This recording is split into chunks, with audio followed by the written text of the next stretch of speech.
Thomas Trimble. I'm going to record a bunch of these small videos over the course of the semester. This is the very first one, and it's on the topic of job letters, which is one component that you're working on for Project 1. I'm going to start by just going through a couple things to remember and things to keep in mind as you work on your job letter. And then I'm going to pull up an example of a job letter that one of my students wrote last semester, and I'll just point out a couple things about that you can keep in mind this week when you're working on your own job letter. The most important thing I want to stress is that job letters and resumes are what we call high stakes genres. And there's two things I mean by that. Number one, they're very important genres in terms of their impact on your career and your ability to get a job. I also teach English 1020 and 1010 here at the university, and it's not uncommon for students to say, when am I ever going to need to write a rhetorical analysis essay in the workplace? And the actual answer is not often. We use those assignments to teach intellectual and academic skills, but they are not common. The rhetorical analysis essay is not a common workplace genre. Job letters and resumes, in contrast, are extremely common and important genres within the workplace. And that's one of the reasons I like teaching 3050 is because all the things that we do in 3050 are directly related to the kinds of work that you're going to have to do in the technical and professional workplace. So they're high stakes, right?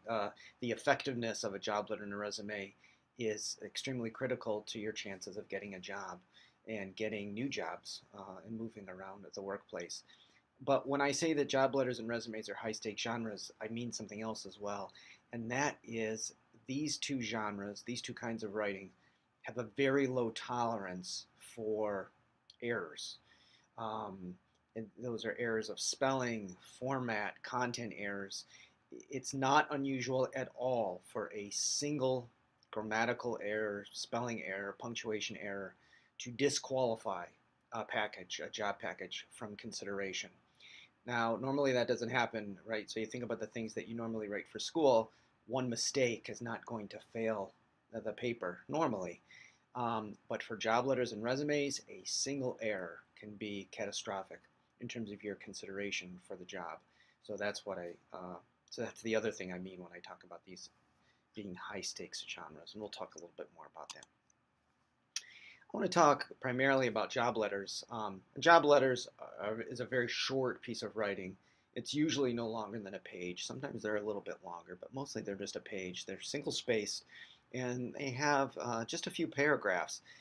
Paragraphs that are not particularly long. The paragraphs are not as long as you might find in an academic essay. They're normally somewhere in the order of 3 to 6 sentences long. In paragraph number 1 of your job letter, and we'll see this in the student example in a little bit, you want to explain where you heard about the position, whether that was on a website or a bulletin board or an email. And you want to use that first paragraph to make some assertions about your particular fit for the job and the qualifications that make you a good candidate for the job. You want to get these out there out front. So explaining where you heard about the position is kind of a sort of just a way to kind of open the letter. It's more important, though, these assertions that you make, but you need to make these in the very first paragraph. For paragraph number 2, you really want to start to develop those assertions. You want to argue for your what we call fit for the position. You want to talk about your educational background. You also want to talk about your experiences, whether those are job experiences, whether those are internships or things you did over the summertime, your volunteer. Again, anything that helps support your claim that you're a good fit for this particular position. Now you can switch these around. You can lead with your experiences. You can put those first in the paragraph, or you can lead with your educational background. You kind of have to decide which is more important for this job and for your fit for the job, and which one is better for you where you're at right now in terms of your academic background and your work experience.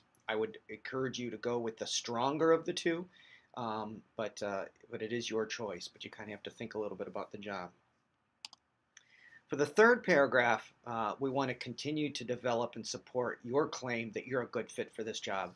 So you want to describe any relevant experiences. Those don't have to be paid jobs. Those could be things, again, you did on the side, volunteer work, job shadowing, things you went to in high school, like career day kind of things. But experiences, any credentials, these could be scholarships or awards, or other honors that you have. Again, we're looking for things that kind of set you apart from the other people who are applying for the position, that can get people that get that second look for the position.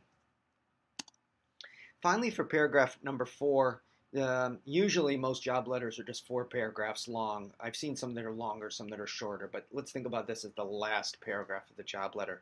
You want to summarize your assertions that you've made throughout the letter, but you want to do this in a very succinct, concise way, and maybe just one sentence. Again, why are you a good fit for this job, and what are the main qualifications that you have that make you good for this? And then you want to mention your resume. You want to refer to your resume, whether your resume is attached as an electronic document or whether it's included as a hard document in an envelope or package. And then you want to make sure that you provide your contact info, including both your phone number and your email address. For the purposes of this assignment, you don't necessarily have to include your phone number. You'd probably want to include at least a space for it, even if you're just using X's or something to denote the numerals. I don't really need to know your phone number, but you for sure would want to put your email address in there as well. So it's a fairly straight, simple approach. A couple other things to think about throughout the letter. One, we want to use what Markel and other people call keywords. These are specific words that are relevant either to the company, the organization, or the job itself. And these are normally referenced in the job posting itself. So you can kind of copy and paste and lift some of those. You want to make sure you use them appropriately. You want to make sure that you demonstrate you know how to use these terms and you use the appropriate context. If it's clear that you don't really know what these words mean, or that you don't know how to use these words, that could be catastrophic for your application. But you need to use these keywords, but you need to use them appropriately. Number 2, throughout the letter, you want to try and demonstrate your knowledge of the organization and what they do and what the person who gets this job will have to do. And you can gather this information from the job posting, but then you probably also have to do some research on the company or the organization, just by Googling them and finding their website, finding their Wikipedia page, and learning a little bit about the corporation, the organization. You want to demonstrate that you know a little bit about what they do, and it's very important that you don't get this wrong, right? You don't want to especially if you're writing multiple job letters for multiple positions that you're applying for at the same time. You don't want to make the mistake of describing one company and then using that same language to describe another that makes something different. Or for instance, if you were applying to Ford Motor Company and General Motors at the same time, and your letter said, "I really love your Mustang," but that language ended up in your letter to GM. GM doesn't make Mustang. So that would be catastrophic. That would be a horrible mistake to make. So you want to make sure that you demonstrate that. However, both Ford and GM right now, right, are actively involved in trying to put not only electric vehicles but autonomous vehicles on the road. So demonstrating that you know a little bit about what each company is doing in that area and what their current initiatives are, demonstrating your knowledge of that would be good. That's something that could help set you apart from other candidates, so you'd want to make sure that you include it. Again, don't get it wrong. Make sure that the information you're including is accurate. But the more that you can say, the more that you can demonstrate that you know a little bit about the company, that's good. One caution here is be cautious of making references that are either irrelevant or appropriate. So for instance, just going back to like a car company, you said, growing up, my family always owned Ford cars. It's kind of a cliche thing to say. It's easy to make up. It doesn't really demonstrate any particular knowledge or on your part or research into the company. It may seem cute, it may seem appropriate, but I would discourage you from including those kinds of references that are a little bit corny or at the worst are just easily made up. I don't think HR professionals put a whole lot of stock into references or sentences like that. So I would encourage you to leave those out. Okay. All right. Here's where we go back to the very beginning where I talked about proofreading and the high stakes nature of these genres. A single error can often disqualify your package, and we don't want that to happen. So just a few proofreading strategies. We'll talk about these over the course of the semester as we talk about these high stakes genres, high stakes workplace genres. Read your materials out loud when you're done with a draft, and go slow. These are reading slowly and reading out loud is a great strategy for noticing errors that you wouldn't normally catch when you're reading quickly and when you're reading silently. To go along with that, read your material out loud, record it on your phone, and then listen back. Listen back to what you say. You're obviously not going to catch spelling errors that way, but you will catch errors in usage where you're maybe leaving out a word, or even those places where you meant to use the word from, but you type the word form. You can often hear those kinds of mistakes when you record something and then listen back, and then to read along with you. Read your materials backwards. Sometimes that helps, particularly when you're writing technical information where you're trying to, again, use vocabulary. If you read things backwards to yourself, sometimes you can catch stuff that way. Show your materials to a trusted friend, someone who you have a high regard for in terms of their ability to proofread and their skills as a writer. Or take your materials to a writing center, including the writing center here at Wayne, which is on the second floor of the undergraduate library. Proofreading is not their main focus, but when they do look at job materials like these, the resume, they can put their editing hat on and can help you there. Remember, for these high-stake genres, just one error can be all it takes to get something disqualified. So the stakes are much higher than they would be if you were writing an essay or a summary or an essay exam or something like that. So it's really a different a ball game here when we're talking about these documents. All right, now I want to take a look at an example from one of my students last semester, and this is their job letter. And I want to point out a couple things about this here. First of all, these comments on the right-hand side, last semester I asked students to put comments in the letter to point to specific features of the letter. I'm not asking you to do that this semester, so you can read these. They might be interesting to you, but you do not need these for your own letter. So again, this gray box is only here because these comments are here. If we got rid of these editing balloons, this gray box would go away, and this would look like more of a standard letter. All the white space would go here to the all the way to the right margin. So you can kind of disregard that for the moment. Notice that this is typed. It's single spaced. There is no indentation next to the paragraphs or in the paragraphs, and because there's no indentation, there's an extra space between the paragraphs, and this facilitates readability for people who are reading it, which is a good thing.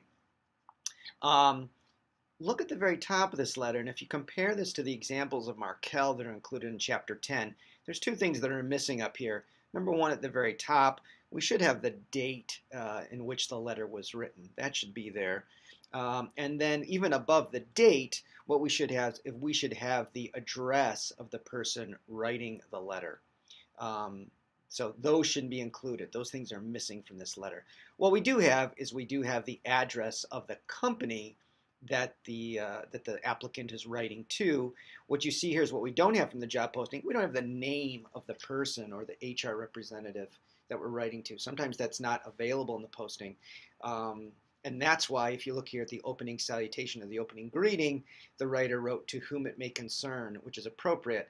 If we did have the name of the person or the HR representative that was mentioned in the job posting, we would actually include that person's name. So we'd say, "Dear Dr. Trimble," or we'd address it to the person specifically. See here at the beginning, we've got response to a job posting that was published on your website. As I said in the presentation, this describes how this person learned about it. And then we've got a general statement here. This is just a three-sentence introduction The person makes the assertion they have both the practical skills and the educational background to perform well in this internship, which is what the student's applying for. If you take this look at paragraph number 2, the student decided to go ahead and develop their assertion that their educational background makes them a good fit. So they talk about being a biomedical engineering major at Wayne State University, and then she talks a little bit about the classes that she has taken here at Wayne State that she thinks would make her a good fit for the position. You look at this next paragraph, paragraph number 3, you have the student talking about a job that they had and the specific technical skills they picked up in that job. Talked about what they did there. And again, they're developing this assertion. Why are they a good fit for this particular organization? Then you see in the last paragraph, you see the students say they have attached their resume that summarizes their educational achievements and employment history. So it's referencing that resume and explaining where it's included. And then there's an ask here at this last paragraph. Please contact me so that we can arrange a meeting. And then the student includes both their email address and their phone number. And then a salutation. Thank you so much for your time. Sincerely, Kathleen Dickinson, which is the name of the student who wrote this. So that's it, right? Follows the format that I discussed in the presentation. A couple things, again, we're missing the date here at the top. We're missing the name of the student who wrote the letter. But other than that, this pretty much follows the structure of the letter as described in Markel and in my PowerPoint presentation. So you can think about this example as you work on your own job letters. As always, if you have any questions, let me know. Email me at ttrimble@wayne.edu. You can email me directly through Canvas or through Wayne State webmail. You can just start typing Thomas Trimble and it'll auto-populate and I'll get your question. I'll do my best to answer. Any other questions, let me know.